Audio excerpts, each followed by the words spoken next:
네, 경제는 김우빈 멤버 소개해드리겠습니다. 우를 맡고 있는 우석진 명지대 교수 모셨고요. 어서 오세요. 예, 안녕하세요. 명대학교 우석진입니다. 비를 맡고 있는 홍기빈 글로벌 정치경제연구소장 모셨습니다. 어서 오세요. 네, 안녕하세요. 네, 두 분도 카톡 회원이시죠? 카톡을 안 쓸 수는 없죠. 그러니까. 저도 지난 카톡 많이 주말은 쓰죠. 어떻게 보내셨습니까? 지난 주말 카톡 먹통이었을 때. 저는 이제 카톡이 사실은 제가 뭐 보통 글빚쟁이잖아요. 예, 그래서 이제 글빚 독촉하는 사람들이 주말에 빨리 보내라고 막 좋았겠다. 카톡으로 막 지랄지랄 하는데 지랄이라뇨. 예, 지금 안 그냥 와가지고 너무 퇴근을 했는데. 예, 퇴근했는데 예, 평온한 주말을 보냈습니다. 저는 아니었는데 예. 그런 소식을 들었어요. 그 소개팅 나간 저 젊은 분이 있는데 그 접선 정보가 오로지 카톡밖에 없었대요. 그래가지고 그날 완전 망했다고 그 대참사라고 그런 슬픈 얘기를 들었습니다. 주변 얘기입니까? 예, 그렇습니다. 그래서 아예 만나지도 못했대요? 예, 뭐 접선할 수가 없죠. 불행한 일이 발생했구나. 좌절에 빠져있겠다. 이번 주말을 다시 어떻게 기약해 보면 되겠네요. 그러니까 뭐 용서 사유는 될 것 같아요. 그러니까 예. 이거 불가항력적 사유. 그렇죠. 예. 근데 천재지변. 아무튼 이 카톡 먹통 사태가 갖는 경제적인 측면, 우리가 여기서 뭘 짚어야 됩니까? 경제적인 측면에서? 뭐 전 두 가지 정도로 보는데 예, 이게 사실은 메신저 서비스잖아요. 그래서 이제 네트워크 이펙트가 있어가지고 우리가 이제 네트워크 이펙트가 있다 그러면은 이제 경제학적으로 이제 외부성이 있다고 이제 표현을 하거든요.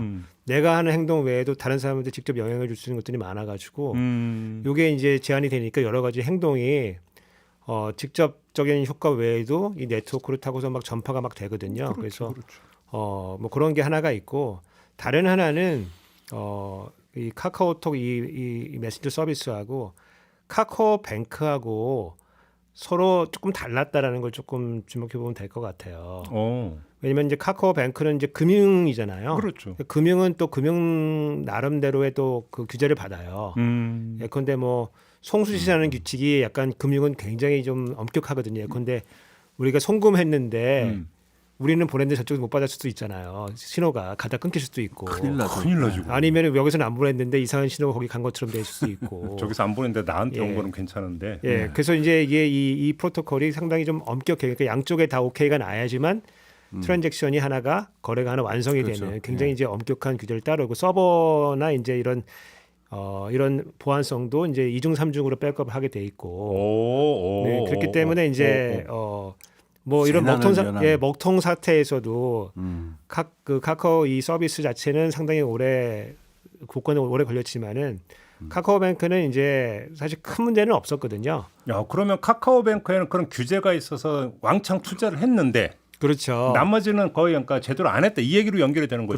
그렇죠. 그래서 이제 규제 입장에서 보면은 이게 사실 민간 기업이니까 우리 특별한 규제를 사실은 가지는 않고 있죠. 사실은 네. 자기가 알아서 뭐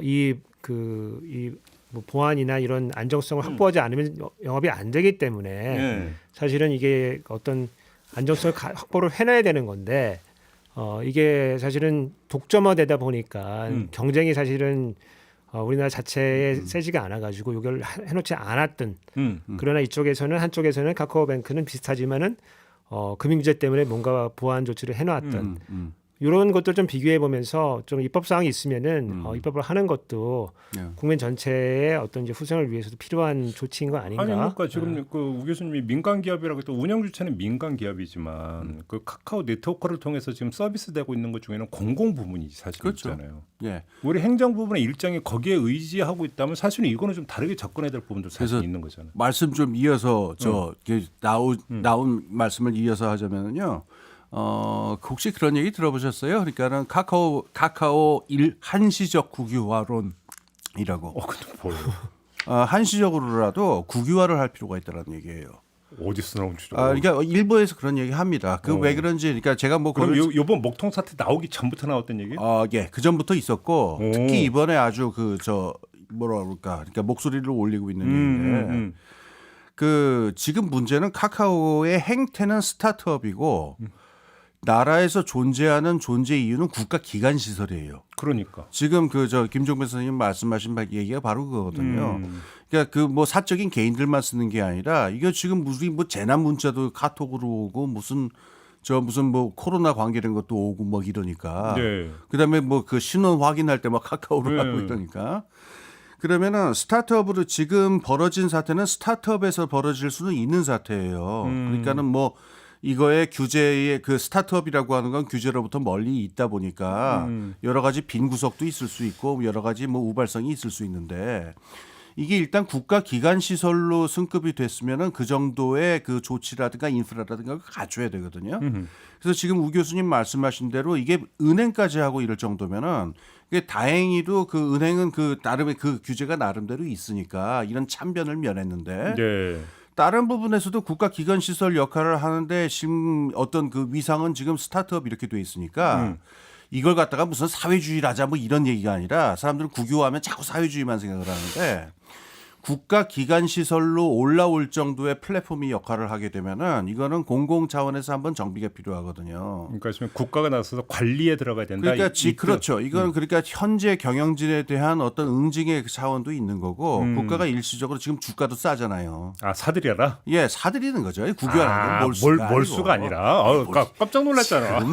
세상이 어느 세상인데 몰수랍니까? 공산주의입니까? 그게 예. 아니고 예. 지금 국유화를 한다라고 하는 거는 공공의 이익을 내세워 가지고 이걸 갖다가 그 국가 지분을 확 늘려 가지고 어떤 지금 가버넌스라든가 그다음에 전체적인 시스템 관리 부분에 있어 가지고 이게 공공기관 시설의 어떤 위상에 맞도록 총정비를 해놓고서 그래서 새로운 룰을 만들어서 그걸 나중에 민간에 매각을 하더라도 야, 근데 아이디어 괜찮다. 그러니까 예. 지금 국가가 그걸 지분 51%를 사들인 다음에 거기 온갖 유료 서비스 이런 거 다 그냥 무료로 그렇죠. 제공을 해. 예, 국가가. 거기 그렇죠. 이제 그 부분도 있습니다. 그거 상당히 좋은 방안이에요. 예, 그래서 그 전부터 얘기하던 건데요. 네.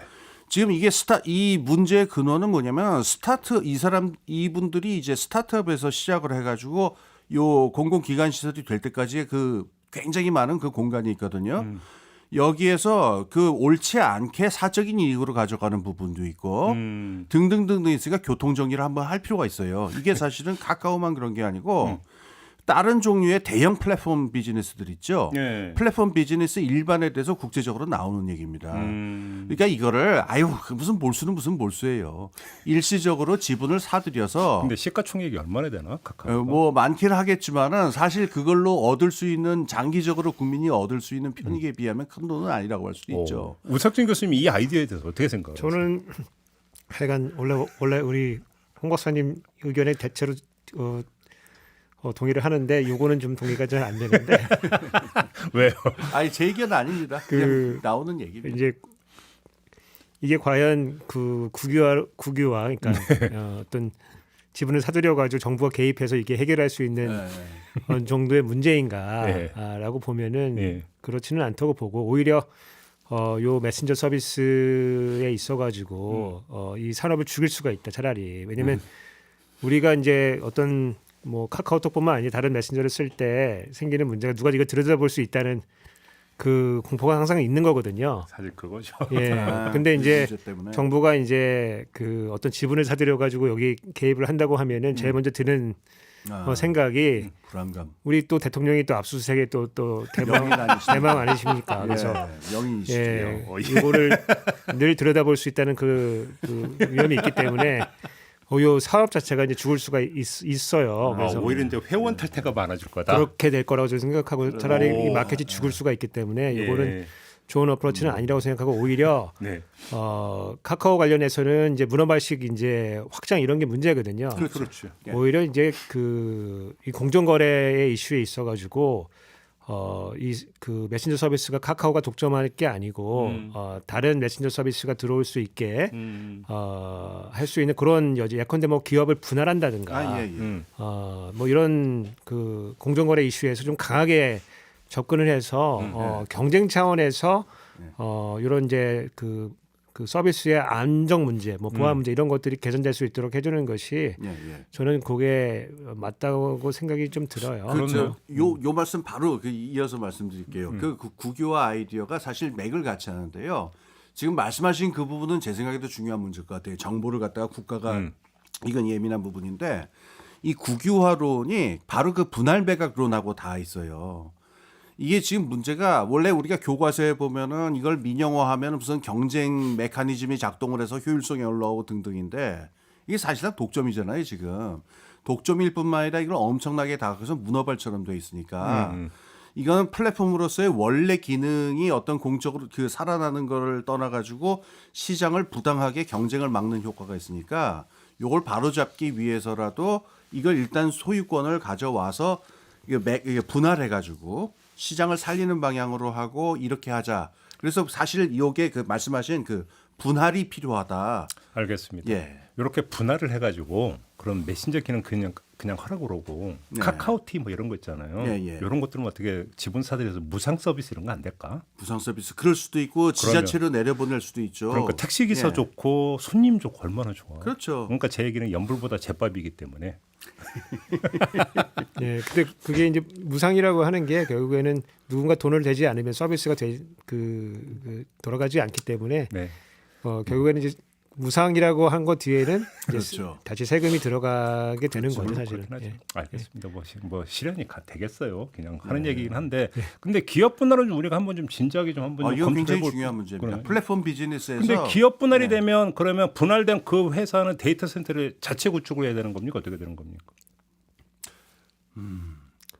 그거를 그러니까 그 사용을 할 수는 있는데 그 사용료를 낸다든가 그다음에 그 데이터 부분에 있어가지고 이거를 아까 말씀드린 국가가 살펴보는 게 아니라 이거는 공유자산 커먼스로 만들어야 된다는 얘기예요. 그러니까. 그러니까 데이터 센터는 어느 한 기업이 독점하는 그 자산이 아니고 요거는 공유 자산으로 만든 다음에 여러 종류의 플랫폼 기업들이 함께 쓸 수 있단 말이죠. 아무튼 이제 현실적인 이제 대안이라고 하는 것들이 결국은 이제 그 국가 기관 어떤 시설로서의 기능은 하고 있는데 그러면 거기에 맞게 지금 관리가 이루어지고 있는가? 예, 저는 요거는 뭐 좀 점검되고 대안이 좀 모색돼야 관리보다도 된다. 이제 투자가 네. 지금 카카오 같은 경우에는 그 독자적인 데이터 센터가 지금 안 갖고 있거든요.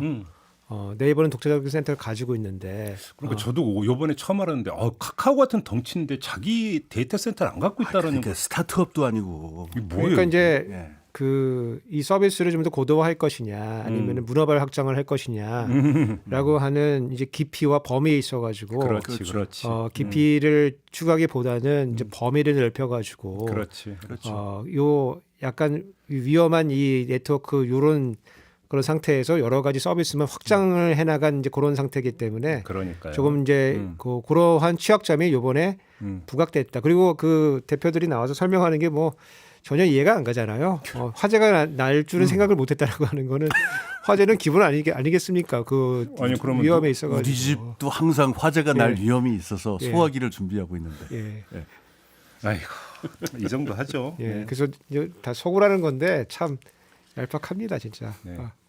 원래 모든 재난 시설이나 이런 것 같은 경우는 천재지변에 대비해서 만드는 거 아닌가요? 저희 집에도 소화기 있습니다. 예, 그렇죠. 마무리하고요. 자, 우리 우석준 교수님의 발제 한번 들어볼까요? 어떤 내용입니까? 저는 좀 안보 문제하고 경제를 조금 같이 좀 봐야 될 시기가 아닌가라는 생각이 좀 들었어요. 최근에 굉장히 지금 안보 문제가 굉장히 지금 심각해지고 있잖아요. 그래서 북한하고 우리하고 지금 상당히 긴장이 한반도에서 긴장이 굉장히 고조화되고 있고, 맞아요. 예, 또 군사훈련도 지금 북한 같은 경우는 에너지 상황이 좋지 않기 때문에 막 비행기 한 150대 띄우고 막 이런 게 상당히 부담이 되는 일이거든요. 예컨대 지금 비행기 띄우면 겨울에는 쓸 에너지가 없고 이런데도 지금 고조화 지금 예.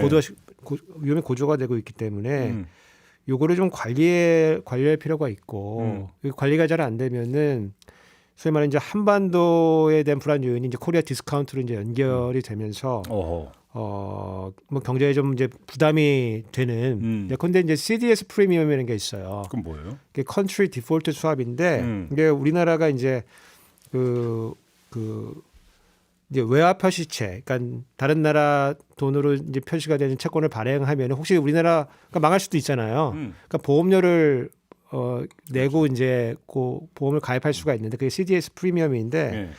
이게 이제 한 달 새에 지금 거의 2배가 됐어요. 아 진짜요? 예, 원래 30pp 이렇게 됐었는데 지금 이제 60pp를 좀 넘어섰거든요. 최근에 조금 수그러들긴 했는데 일종의 보증보험료 비슷한 거네. 그렇죠. 보험료인데 요게 지금 늘고 있어가지고 조금 걱정이 된다는 거고 혹시 그 우리 빌리 엘리어트 혹시 영화 혹시 아세요?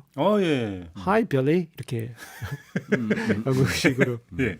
그게 사실은 이제 그 마가렛 대처 때 그 대처가 이제 그 탕방 노조들하고 이제 사이가 안 좋으면서 그 탕방 노조원의 아들이 권투를 가르치고 싶었는데 발레리나가 되는 이제 그런 성장 스토리잖아요. 네. 근데 제가 그 영화가 왜 생각이 났냐면은 지금 약간 마가렛 대처 좀 같은 따라하는 수상이 있죠 지금. 거기 또 있는데 우리도 있는 거 아니냐. 그래요? 예, 우리도 있는 거 아니냐고 하는. 어떤 점에서?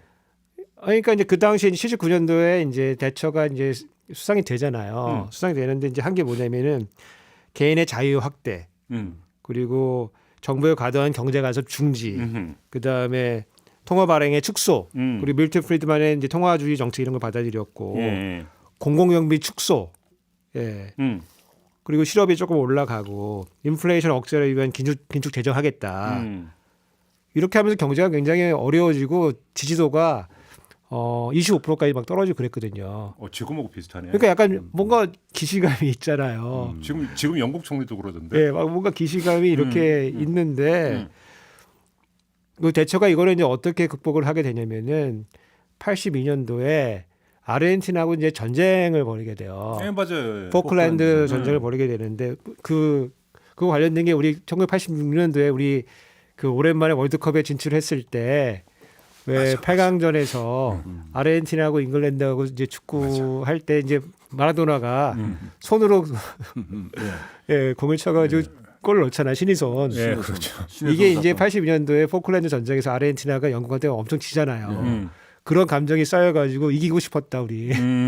그렇게 연결되는 건데 그거 끝나고 나서 지지도가 조금 많이 올라갔어요. 50% 이상으로.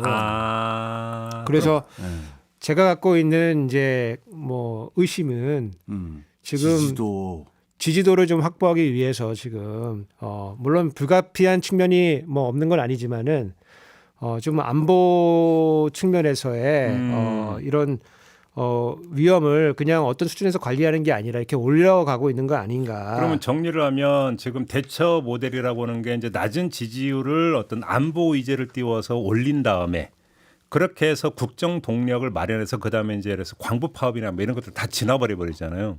그러니까 근데 윤석열 대통령도 지금 비스무리하게 가려고 하는 거 아니냐 이런 진단이신가요? 그런 루트를 지금 따라가고 있는 거 아니냐. 왜냐하면 지금 사실은 지지율을 올릴 수 있는 방법이 딱히 떠오르지는 않거든요. 네. 그러면은 이 안보라고 하는 것이 하나의 기제가 될 수가 있다. 그래서 이걸로 확보를 이렇게 하게 되면은 사실은 지금 사실 조금 올라가고 있어요.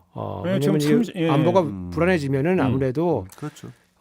우리 지금 현 대통령에게 뭐 지지를 보낼 수밖에 없는 뭐 그런 수순에 따르고 있고 이렇게 되면은 어떤 지지율 상승을 위해서 경제를 좀 희생하고 있는 거 아니냐. 자, 그러면 지금 윤석열 대통령이 안보 의제를 이제 띄우면 그것이 그러니까 지금 어느 정도로까지 경제에 악영향을 준다고 진다는 거죠. 지금 아까 제가 그 말씀드렸지만은 CGS 프리미엄이 이제 올라가고 있으니까 지금 그 자체로도 조금 문제가 되고 네.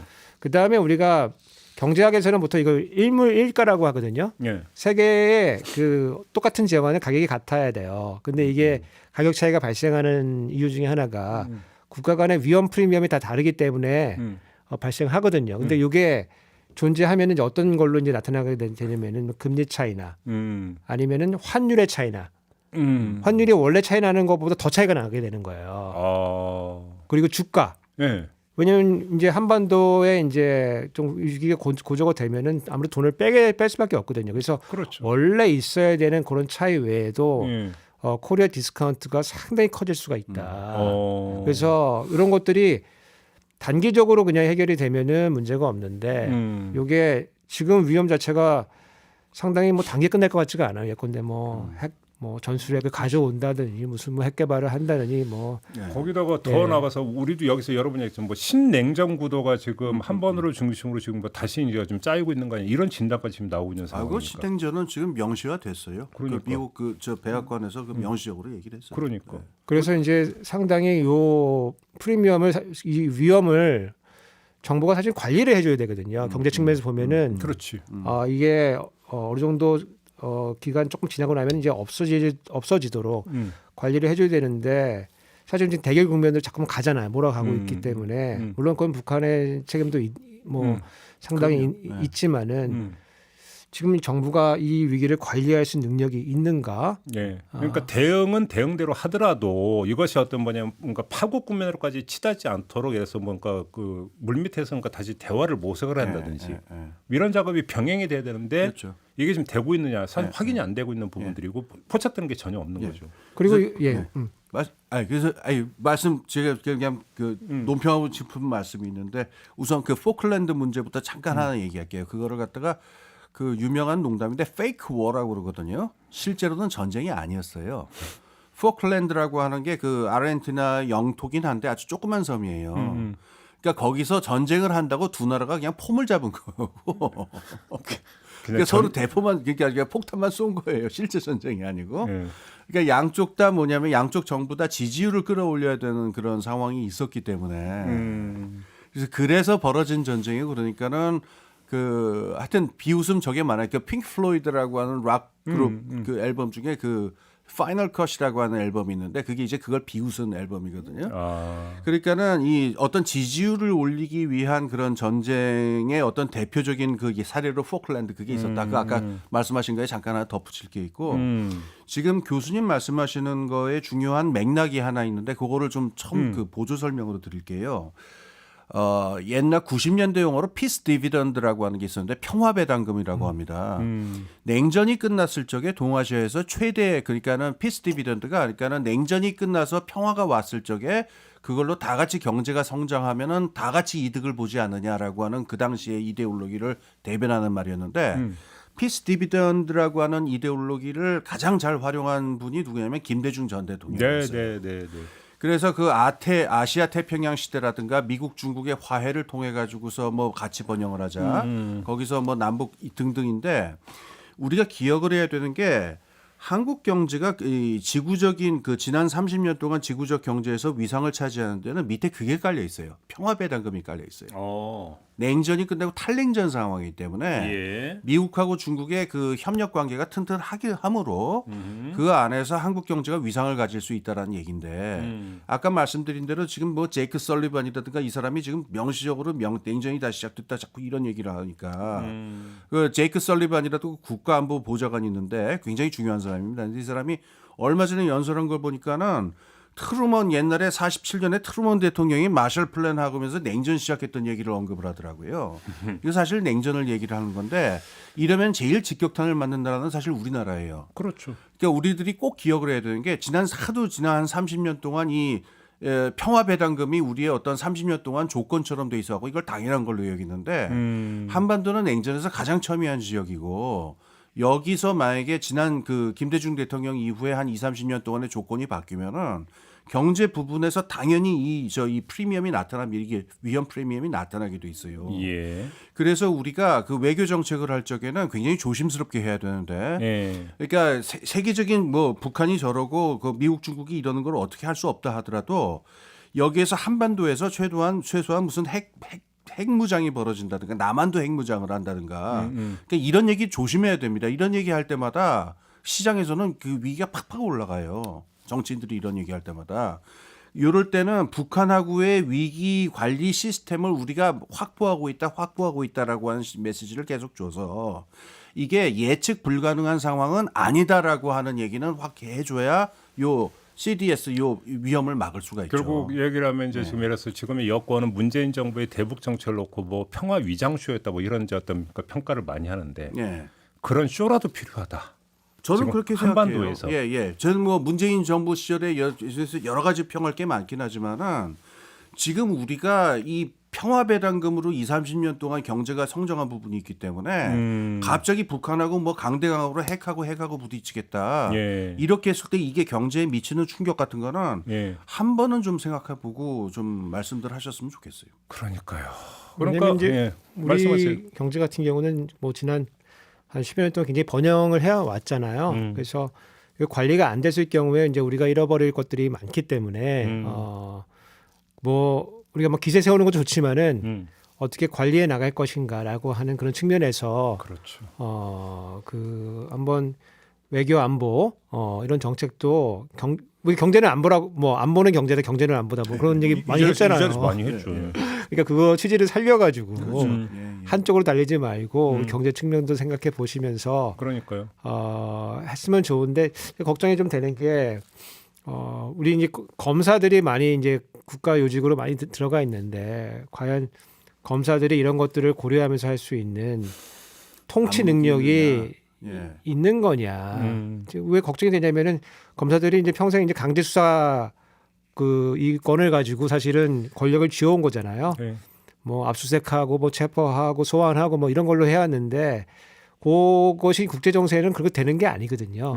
그래서 자기 실력으로만 이제 나서야 되는 건데 지금 잘 관리가 안 되는 거 아니냐라고 하는 그런 걱정이 좀 앞서고 있습니다. 그래서 우리 경제가 단기적으로는 모르겠는데 중장기적으로도 이 문제가 생기면 곤란하다. 네. 그러니까 예를 들어서 북한하고 아주 가파른 대치 전선을 그었던 정권이 이명박 정권이잖아요. 그러니까 박광자 씨 피격 사건부터 시작을 해서 뭐 연평도 포격까지 쭉 이어지면서 오이사 조치까지 나왔고 그랬던 이명박 정권도 사실은 물밑에서는 북한과의 어떤 뭐 정상회담을 끌어내기 위해서 베이징 뭔가 협의를 하거나 이런 과정이 사실은 있었거든요. 그러니까 그것도 어떤 하나의 어떤 그 위기 관리 차원이라고 볼 수 있다면 지금 윤석열 정부가 이제 그걸 하고 있느냐 이게 좀 중요한 거고 거기서 사실은 중요한 문제가 그럼 이명박 정부 때는 사실은 지금 뭐 그 안보실 1차장으로 있는 김태호라고 하는 교역관이 있었지만 또 임태희라고 하는 사람이 있어서 어떤 했던 부분이 있단 말이에요. 그런데 지금 윤석열 정부의 외교 안보 라인에서 그렇게 뭔가 균형을 잡아줄 수 있는 한쪽에서 그러면 그 원칙 강경 대응으로 가자라고 주장을 한다면 그것도 좋은데 이것도 해야 된다. 라고 하면서 다른 목소리면서 투 트랙으로 어떤 그 정부 행보를 놓을 수 있도록 뭔가를 끌어가는 어떤 정책 담당자가 있느냐. 그러니까 이게 중요한 문제인데 안 보인다는 이렇게 거죠. 말씀드릴게요. 그 투 트랙이라고 하는 표현도 잘못된 건데 예. 전 이거는 하나예요. 뭐냐면은 저는 북한에 대응하지 말라는 게 아닙니다. 강하게 대응해야 되고 이거 쓸데기 나올 때 분명히 저가 선을 그어야 되는데 지금 경제 부분에서는 아까 지금 CDS 얘기 나왔으니까 여기서 제일 문제가 되는 건 predictability, 그러니까 예측 가능성 문제예요. 그러니까 강하게 대응을 한다 하더라도 한국 정부가 어떤 플랜을 가지고 북한에 대해서 어떤 식으로 대응을 하고 어떤 거는 안정적으로 유지하고 어떤 거는 단호한 태도를 취할 것인지에 대해서 예측할 수 있는 로드맵이나 이런 것들을 제시를 해줘야 시장이 안정이 되거든요. 그렇죠. 이게 투트랙이라고 말씀하시면 안 되고 총체적인 플랜을 가지고 어떻게 얘기해야겠다라는 것. 강대강으로 그냥 떠드는 것 하나만 가지고서는 그건 외교 정책이라고 말할 수 없다는 거예요. 그러니까 저는 이제 커맨더 인 치프라고 하는 이 국군 통수권자, 그걸 되게 중요하게 생각하는데, 예컨대 뭐 그 지난 며칠 전에 이제 그 강릉에 낙탄 사고 있지 않았습니까? 그게 밤 11시 한 뭐 20-30분 정도에 이제 벌어진 일인데, 뭐 보고야 뭐 상황실 통해서 빨리 올라갔겠지만은 대통령이 어저께 청문회를 보다 보니까 다음 날 이제 6시 정도 되어서 이제 보고를 받고 지시가 또 내려가거든요. 참 그 보고 받는 과정도 참 소모적인 과정이고. 보통 이제 새벽에 깨우게 되는데, 뭐 원래 미국 대통령이라고 하는 건 늘 새벽에 전화를 해서 전화를 받을 수 있는 준비가 되어 있어야 된다고 그렇죠. 얘기를 하는데. 지금 우리 대통령은 그런 준비가 지금 아직 좀 덜 된 거 아닌가. 그러니까 한남동 관저로 입주하면 좀 나아질라나? 어떨지 모르겠네요. 거기도 카카오는 되지 않나요? 근데 카카오가 목통이면 어떡해? 그러니까 이제 새벽에 깨울 수 있을 만큼 그런 용기를 가진 참모들이 없다는 게 아니면 반대로 새벽에 깨워도 될 만큼 그런 관용성을 가진 준비가 된 대통령이 아닐 수 있다는 게 참 이런 안보 관리 차원에서 상당히 좀 저도 걱정이 오늘 좀 된다. 6시에 일어났는데. 예. 그러니까 결국은 다시 코리아 디스카운트를 걱정해야 되는 상황이 지금 연출이 되고 있다는 것 자체가 지금 문제다. 이런 그렇습니다. 말씀인 것 같습니다. 알겠습니다. 자, 이번에는 홍기빈 소장의 발제 들어보겠습니다. 어떤 내용인가요? 이게 지난주 소식 정리하려고 그러는 건 아니고 워낙 중요한 변곡점의 어떤 확인 같은 건데 지난주에 이제 미국에서 소비자 물가 지수 발표를 했잖아요. 그때 이후 상황을 좀 말씀드릴까 해요. 왜냐하면은 올해 연말에 금리 상단에 대한 예측이라든가 이런 것들이 지금 급변을 했기 때문에 네. 무슨 일이 있었는가 좀 말씀드릴게요. 우선 뭐 물가 지수, 그러니까 소비자 물가 지수 (CPI)라고 하는데 그거 자체는 그렇게 큰 숫자는 아니었는데 요게 8월 발표랑 요번에 나온 9월 발표랑 동일하게 문제가 된 거는 저번에도 한번 말씀드렸어요. 그 코어 CPI, 그러니까는 그 근원 CPI라고 근원 소비자 물가 지수라고 하는데 에너지하고 식량 가격을 배제하고 나서 사람들의 나머지 물가에 저건데요. 여기 이걸 보고서 이제 시장이 어떤 결론을 내린 거냐면은 아이고 이게 인플레이션에 불길이 완전히 옮겨 붙은 거구나. 왜냐면은 요 CPI 부분을 보통 두 개, 요 근원 CPI 부분을 두 개를 가지고 얘기를 하는데 이제 그 상품 부분하고 서비스 부분을 얘기해요. 근데 서비스 부분의 비용에서 큰 거는 주거비, 인건비, 교육비, 의료비 이런 건데 특히 이제 주거비가 큽니다. 근데 이게 많이 오른 거예요. 근데 이게 어떤 특징이 가냐면 지난주에서 맨날 외신에 나왔었던 단어인데 스티키하다, 끈적끈적하다라는 표현을 쓰는데 경제학에서 끈적끈적하다는 얘기는 한번 가격이 올라가면 안 내려간다는 거예요. 하방 경직성을 얘기를 하죠. 사실 그렇잖아요. 월세라든가 인건비 같은 게 한번 오르기는 오르지 그 내리기는 쉽지 않잖아요. 우리가 익히 경험하는 거라 충분히 그렇죠. 알고 있습니다. 예. 네. 그러니까 이거는 이미 불이 붙은 거고 인플레이션이라고 하는 게 추세가 된 거고 기대 인플레이션이 나타난 거다라고 하는 다시 말해서 뭐 에너지 값이 오르거나 이런 외생적인 원가의 문제가 아니라 이미 내생적으로 저게 생긴 거다는 확신이 굳어진 거예요. 그래갖고 이제 폭락합니다. 그 주식이 폭락했다가 그다음에 또 잠깐 반등을 하는데 이 스토리도 재밌어요. 이게 절박해지니까 이 투자자들이 네. 9월에 주거비는 그렇다 치고 10월은 좀 다르지 않냐 그래가지고 그 실시간으로 또 이 주거비 이걸 쳐본 거예요 이분들이. 이게 좀 상황이 좀 괜찮은 것 같다. 그래서 반등했다라고 하는 설이 많아요. 근데 이제 옆에서 보고 있으면은 이제 이게 뭐라 그럴까 일희일비에다가 이제 그 희망회로라고 하는 말이 도는 건데. 그러니까 이거 제가 보기엔 이게 얼마나 사람들이 절망적인가를 보여주는 그런 사건이었던 것 같거든요. 뭐라도 그 지푸라기라도 잡고 싶은 거. 그렇죠. 근데 그 다음 날 이제 또 찬물을 끼얹는데 그 미시건 대학에서 그 실제 기대 인플레이션은 이거를 설문조사에서 발표를 하는데 네. 이게 또 높게 나온 거예요. 지난달보다. 그러니까 이게 이제 흔히 하는 전문용어로 정신승리라고. 그렇죠. 정신승리는 오래 못 간다. 예. 이 얘기가 되는 거죠. 주식시장에서 희망회로는 많이 발생하는데 이제 하루 만에 또 바로 저거 해가지고 또 저 팍 급락합니다. 일일 천하였구나. 네. 일희일비죠. 근데 제가 이런 그 주식시장의 그 저희 뭐라 그럴까 이런 일화적인 걸 말씀을 드리면은 물가 정점론이라고 하는 건 이제 사멸한 거예요. 이제 버려야 돼요. 이제 버려야 된다. 예. 추세로 굳은 겁니다. 사실 정점이란 얘기는 이제 내려간다라는 얘기를 동반하고 있는 거죠. 그렇죠. 그 얘기가. 예. 그러니까 최소한 미국에서는 완전히 물가 정점론이 완전히 끝이 났고, 그래서 이제 바로 이제 그 저 얘기를 이제 금리 예측 저 문제로 이제 넘어갈게요. 그래갖고 요번에 이제 미국 금리가 이제 2번이 남았잖아요. 그 올리는 저게. 그런데 요번에 또 자이언트 스텝이 될 게 확실하다. 그래서 페드워치라고 그 예측하는 데 보면은 95%의 사람들이 요번에도 0.7 올 거다. 근데 처음에 약속을 한 거는 일단 세 번 올리겠다기 때문에 이미 끝났어야 돼요. 자이언트 스텝이. 그런데 지금 이 물가가 이렇게 됐으므로 틀림없이 이번에도 0.75다. 이건 95%고 12월에 한 번 더 있는데 이것도 60% 넘는 사람들이 지금 요것도 0.75일 것이다. 그러면 도대체 연말까지 몇 퍼센트 되는 거예요, 미국? 4.75% 되는 거예요.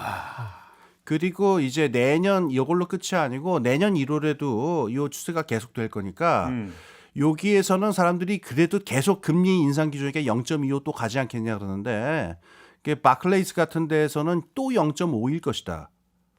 그럼 이제 바클레이스 얘기도로 하게 되면은 그럼 이제 5.25% 되는 거죠. 네.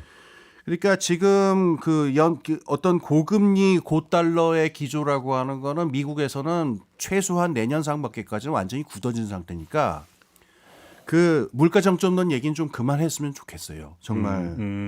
그럼 이제 한국은행이 문제인데 한국은행이 지금 올해 연말 금리로 보면은 총알이 하나밖에 안 남아 있거든요. 네. 이제 금리 올릴 기회가 하나밖에 없잖아요. 근데 지금 현재 3%인데 만약에 연말에 페드의 그 미국 연준의 금리 상단이 4.75%가 될 경우에 요번에 만약에 0.25% 올리고 끝나게 되면은 그러면은 이게 한 1.5% 금리 차가 난단 말이에요. 그렇죠. 근데 지금 워낙 지금 환율이고 뭐고 다 불안한 상태에서 1.5 가지고 되겠느냐. 그러니까 이제 우리나라 남은 한 번의 실탄도 0.5가 되지 않겠느냐. 또 빅스텝. 예. 그럼 이제 3.5% 되는 건데 지금 코픽스 그러니까는 우리가 그 주담대 보통 계산할 적에 은행이 주담대를 맞아요. 할 경우에 네. 보험사는 보니까 그 국고채 3년물을 갖다가 벤치마크로 삼더라고요. 근데 이제 은행 주담대는 보통 코픽스를 삼는데 코픽스가 지금 3.4 이렇게 올라간 상태예요, 벌써. 그래서 이제 주담대 금리는 7%대로 육박하거나 7% 들어섰다 막 이렇게도 얘기하는데 이게 만약에 또 한 번 빅스텝을 받게 되면 그야말로 이제 8%대로 가는 거죠, 주담대가. 그래서 이게 지금 암울한 이 상황입니다. 그러니까 여기서부터 이제 미국에서 이제 우리 딴 나라에서도 지금 불평이 많죠. 유엔이라든가 운크타드 있어요. 유엔 아래 특히 오랜만에 들어봤다. 오랜만에 들어오셔요. 지금도 예. 건재합니다. 아, 지금도 있어요. 그거? 예. 그러니까 개발도상국들의 그 회의 같은 그런 곳인데 운크타드도 여기는 당연히 그렇고 유엔 사무총장도 나서갖고 미국 금리 그만 올려라 이다 큰일 난다 얘기한 바가 있었었는데 근데 여기서 이제 IMF는 또 이제 그 엇박자를 내요. 지금 상황 안 좋은데 그래도 금리 올려야 된다. IMF는 이러고 있고. 근데 지금 이런 상황이니까 이제 미국 안에서도 금리 인상에 대한 회의론이 나와요. 이런 식으로 가다가 미국도 다 망하고 다 망하는 수가 있다. 그래서 경제학자들한테 그 설문조사를 해봤다고 그러는데 한 60% 정도는 금리 이렇게 계속 올릴 수 없다라고 하는 부정적인 여론이 있다고 그러고 경제학자들도. 그다음에 이제 진보 싱크탱크라든가 이런 쪽에서는 지금 요게 요번 인플레가 비용 쪽에서 그러니까 석유라든가 이런 비용 쪽 원인이 큰데 이걸 금리로 잡는 거에 어느 만큼 저 효용이 있느냐라는 얘기 하나랑 또 중요한 얘기 하나 있는데 지금 인플레의 원인은 임금이 아니고 노동자 임금이 아니고 기업들이 이미 그 올려치기 그러니까 후려치기에 반대겠죠. 그러니까 후려치기는 원가 사들여 올 적에 가격을 싸게 매겨서 그 사오는 건데 이건 소비자들한테 가격을 다 전가시키는 거를 이제 올려치기라고 할 수 있는데 지금 인플레이션은 한 절반 정도 이상의 원인은 기업들이 이 틈을 타 가지고 물가를 막 그냥 올려치기 해가지고 벌어지는 건데. 쉽게 말 안 올려도 되는데 그렇죠. 기회는 찬스다. 기회는 찬스다. 어. 아유 그것도 옛날 용어인데 기회는 찬스다. 아, 그냥 넘어가요. 예, 뭐 젊은이들 연식 못 따죠. 알아듣더라고요. 연식 따지. 그게 동어반복하네. 하여튼 그러니까는 이러면은 여기서 인플레를 잡으려면은 기업들을 잡든가 이 다른 방책을 해야지. 언제까지 그 금리 올려가지고 이럴 거냐라고 하는 잡음이 나타나기 시작했습니다. 예. 그래서 이 하나 기억하셔야 될 게 우리나라 저기 이제 금통위에서도 지난번에 의사록을 보니까 2분 정도가 금리를 이런 속도로 올릴 수 없다라는 소수 의견 나오기 시작했고 그 페드도 굉장히 강성기조긴 한데 그 안에서도 계속 이러기는 좀 너무 지금 브레이크넥 스피드가 아니냐 빠른 속도가 아니냐. 그래서 요게 지금 위험한 이렇게 빠른 이게 안 좋은 상황이다라는 얘기 하나랑 이거에 대한 우려가 같이 나오고 있는 상황이다. 요 정도 얘기까지. 아니 뭐 말씀 듣다 보면 현금 부자들은 정말 살판 났겠다 싶은 생각이 일단 그렇죠. 들고 예. 그렇죠. 언제까지 가는 겁니까 도대체 이거는? 아무도 모르죠. 근본적으로는 이제 사실은 우크라이나하고 러시아 전쟁이 이제 마무리가 끝나야지 일단 안정면으로 갈 것 같은데 지금 안 끝날 것 같죠. 뭐 우크라이나가 우시아시아 힘내고 있어가지고 뭐 저기 뭐 저기 러시아 애들은 거 옛날 삼천교육 때 끌고 가듯이 그냥 눈에 보이면 다 끌고 간다는 거지. 네, 그러니까 그런 게 있고 아까 그 우리나라 금통위원 2명 말씀해 주셨는데 한 명은 이제 주상영 의원이고 다른 한 명은 이제 신성한 이제 새로 취임하신 이제 금통위원인데 성함이 신성한. 두 분이 약간 결이 좀 달라요. 아, 그래요? 그 제가 받은 느낌은 그렇습니다. 그래서 그 주상영 의원 같은 경우는 원래 문재인 정부에서 이제 그 임용이 된 그런 분이기 때문에 약간 국내 경기도 걱정해야 된다. 그렇죠. 그런 측면에서 너무 금리 빨리 올라가면 안 된다. 이렇게 해서 이제 약간 비둘기파로 말씀하신 것 같고 신성환 의원 같은 경우는 이제 이번에 된 거거든요. 그러면 이번 정부의 입김이 들어간다고 봐야 되겠죠. 그렇죠. 그러니까 그 기재부랄까 이제 이 정부의 의견을 전달하고 있는 거거든요. 그렇죠. 그래서 고려하지 않을 수 없죠. 견제구를 던지고 있는 거죠. 쉽게 얘기하면 우리가 여기서 헤어지면 안 된다 이 주장이군요. 니네 그렇게 빨리 올라가면은 안 된다. 우리 국내 경기에 있으니까. 그래서 뭐 그게 뭐 전달은 어떻게 되는지 모르겠지만 아직 파악해 본 건 아닙니다. 근데 그 기존 이제 이 정부의 입김이 들어가서 묘하게 같은 의견이 나왔다. 묘하게. 아니 근데 저 뭐 타당성 있는 말씀인 것 같은 게 그러네. 그러겠네. 예. 아유 정부 입장에서는 금리 올라가는 거 보통 신경 쓰이는 게 아닌 게요. 저번에 콰르탱 그 영국에서 콰르탱 총리 드디어 잘렸다 그러더라고요. 그 저 감세 정책 하려고 그러던 재무장관 잘렸는데 영국이요. 그때 제일 문제가 이 주담대 때문에 고생한 서민들이 들고 일어나 가지고 다 때려쳐라 이런 거였거든요. 네, 맞아요. 지금 그 주택담보대출 받아서 요번에 금리 바뀌는 분들 이게 7% 되고 8% 되면은 이건 산업 문제가 아니라 정치사회적인 문제가 되지 않을 수가 없죠. 버틸 신경 수가 써요. 없죠. 어떻게 이제 그거에 대해서 그 우리나라 정부의 대처 이거를 보면은 정말 공무원들의 탁상 공론이 정말 얼마나 장렬합니다. 어이없는가. 저희가 뭐 사실은 뭐 그 변동금리를 고정금리로 바꿔주는 뭐 안심대출 뭐 이런 거 안심전환대출. 예, 뭐 30조 정도 한다고 했는데 거의 쓰이지 않고 있거든요. 아, 그래요? 그 얘기 듣고 뭐 했던 게 아니 보금자리 대출하고 그러니까 저기 딘돌 대출 받은 사람들은 또 대상이 아니라면서요. 그 너무 이제 조건이 까다롭고 뭐 그 말이 되는 얘기예요? 사업 기준도 있고 이러기 때문에 네. 그리고 이제 변동금리를 고정금리로 바꿔주면은 약간 금리가 조금 오를 수밖에 없어요. 그렇죠. 은행 입장에서. 다만 이제 은행 입장에서도 나쁘지는 않은 거는 변동금리를 하면은 이제 대선 충당금이 좀 많이 쌓여야 되는데 고정금리를 하면은 그 돈을 조금 덜 쌓을 수 있거든요. 그래서 영업을 더 할 수 있기 때문에 여지가 좀 있어서 뭐 아주 싫어하는 건 아니에요. 다만 이제 요 수요자 입장에서 접근해가지고 변동금리를 고정금리로 바꿀 이제 유인 체계를 줘야 되는데. 그렇죠. 예컨대 내가 돈을 작년에 빌렸는데 변동금리를 고정금리로 바꾼다. 그러면 조기상환 수수료를 물어야 되거든요. 그렇죠.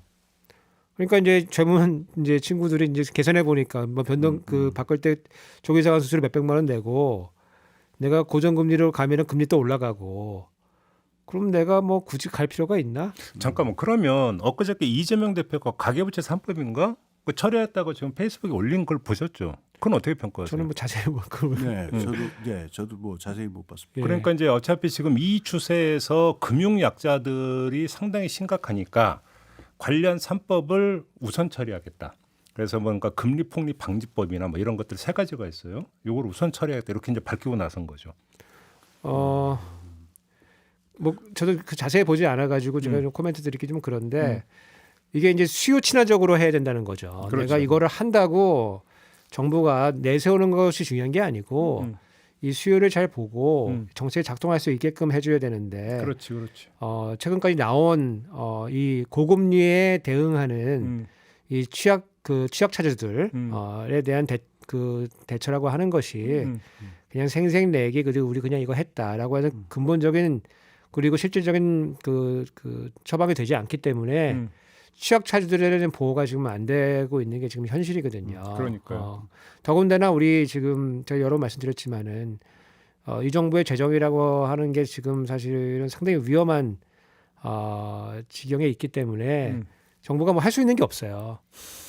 그래서 깃발 들고 플랜카드 들고 그냥 우리 열심히 뭐 관찰하고 있다 아니면 뭐 예의주시하고 있다 아니면 뭐 이 정도 시그널 보내는 것 빼고는 큰 게 없기 때문에 실질적인 대처가 되지 않아서 한국은행도 이제 고금리 정책을 가야 될 시기에 마음 놓고 못 가는 거죠. 그거는 그렇죠. 제가 지난주에 제가 이제 한국은행 선수들하고 전화를 조금 해보니까 거기서도 약간 답답함을 토로하는 거예요. 아, 우리 정부가 이제 재정을 좀 투입을 해서 이거 그 금융 약자들을 보호를 해야 부담을 조금 덜고 올리더라도 올리는데 정부가 뭐 하고 있냐 그렇죠. 이렇게 약간 불만들이 좀 있더라고요.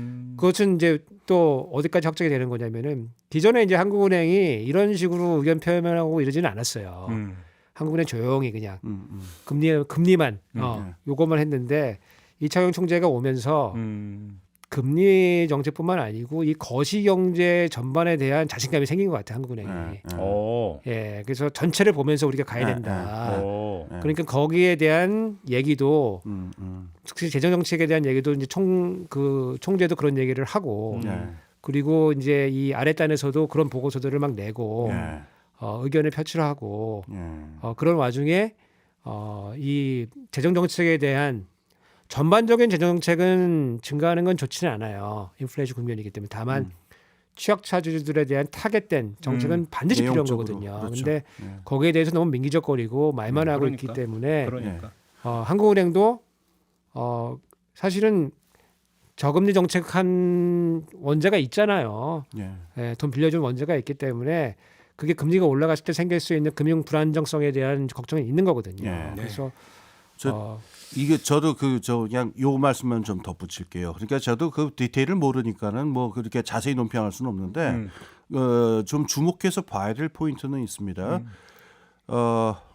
어떤 이제 금융 쪽에서 저걸 어떤 그런 뭐 금융사법 이런 걸 했을 적에 지금 상황에서는 뭐가 제일 민감하냐면은 그 자산과 부채니까는 그 뭐냐 이 복식부기의 기본이 중요해지는데 이거를 이렇게 하면은 요쪽에 반대쪽 그러니까는 그 장부의 반대쪽에서는 뭐가 남느냐 다시 말해서 쉽게 말하면 재원을 어떻게 조달할 거냐. 요 금융적으로 시간적으로 또 미룬다든가 여러 가지 방법이 물론 있습니다만 여기서 그 부채를 갖다가 어떻게 조달하고 어떤 식으로 이걸 운용할 거냐라는 계획이 아주 뭐라 그럴까 신뢰를 주지를 않으면은 이것도 지금 사상 누각이 될 그런 상황이에요 지금. 그러니까는 그 부분 신경을 쓰셔야 되는데 여기서 하나 기억해야 될 게 있습니다. 그 회계적으로 얘기하면은 지금 상황에서는 우리가 수출을 많이 하지 못하는 한 민간 부채를 정부 부채가 떠안는 수밖에 방법이 없어요. 그러니까 이거는 거의 항등식인 건데 해외 부문하고 민간 부문하고 정부 부문하고 어느 한쪽에서 부채가 있으면 다른 쪽에는 자산이 생기게 되고 이런 건데 지금 취약계층 부분 저도 그 우석진 교수님 말씀 맞다나 지금 갑자기 크게 확장 재정을 하거나 이럴 수 있는 상황은 아닌데 내용 구성에 있어서 약자 부분을 돕는다 그러면은 이 부분에 관한 하는 그 정부가 정부 부채로서 과감하게 끌어안을 그런 준비가 돼 있어야 돼요. 알겠습니다. 그게 돼야 이 법안이 의미가 있을 겁니다. 이재명 대표가 이제 얘기했던 가계부채 3법이라고 하는 게 불법사채 무효법, 네. 그리고 금리폭리 방지법, 그리고 신속회생 추진법. 아 예. 요 세 가지라고 하는데 이게 지금 그 두 분이 지금 꼭 필요하다고 하는 예. 금융 약자에 대한 어떤 지원책. 여기가 바로 어떤 그 예, 지켜야 타겟이 될수 맞춰져 있느냐. 있다라는 인상을 받게 되네요. 받게 된다. 예, 알겠습니다. 예. 제목만 들으면 예. 만일 우리가 이제 거의 한 주도 안 빠놓고 물가 금리 얘기를 하니까 정말 답답한데 지겨워 죽겠어. 뭐 좀 좋은 얘기 없나요? 어떻게 하면 돈 벌 수 있어요? 얘기 좀 해줘 보세요. 달러 사야 됩니까? 뭐 사야 됩니까? 그 매국노라고 그러잖아요. 지금 정부에서 금내노라고 그러잖아요. 어떻게 하면 살림살이가 좋아지는데요? 없죠? 대답을 안 해. 그거 뭐 알면은 뭐 저희가 시선 집중 나오겠습니까? 다음에 특집을 한번 만들어서 굶지 않는 법 이런 거 한번. 아, 굶지 않는 법. 지금 망하지 않는 법을 고민하는 게 아마 돈 버는 법이 돈 버는 아닐까 법보다 싶은데요. 오히려 더 현실적이다. 그렇죠. 망하지 않는 법. 한마디로 정리해 주시네. 그렇네. 예, 알겠습니다. 근데 그래도 시선 집중 나와야죠. 로또 당첨되셔도. 자, 이렇게 오늘 마무리하고요. 두 분과 인사 나누겠습니다. 수고하셨고요. 저도 함께 물러가겠습니다. 고맙습니다. 예, 감사합니다. 감사합니다.